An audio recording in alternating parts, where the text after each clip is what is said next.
Hey, welcome to the channel.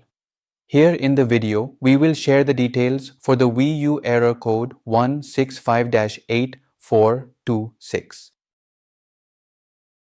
The error reads, an error has occurred with the Wii U gamepad. Please hold down the power button on the gamepad to turn it off and then turn it on again. If the problem persists, please make note of the error code and visit support.nintendo.com.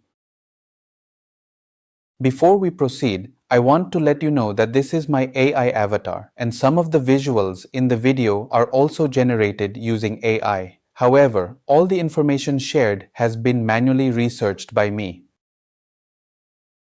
As per our research, the error comes when the Wii U gamepad encounters a problem and cannot function properly.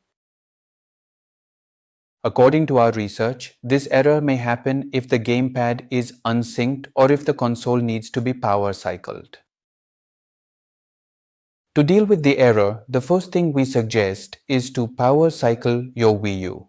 Simply turn off the console completely, then unplug it from the power source, then wait for a few minutes and then plug it back in.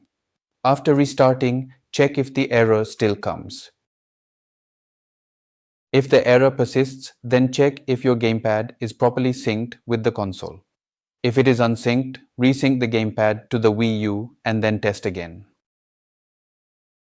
Thanks for watching. This is all we have for the error. If this video helped, don't forget to like, share and subscribe. Have any questions or issues? Drop them in the comments below. Thank you.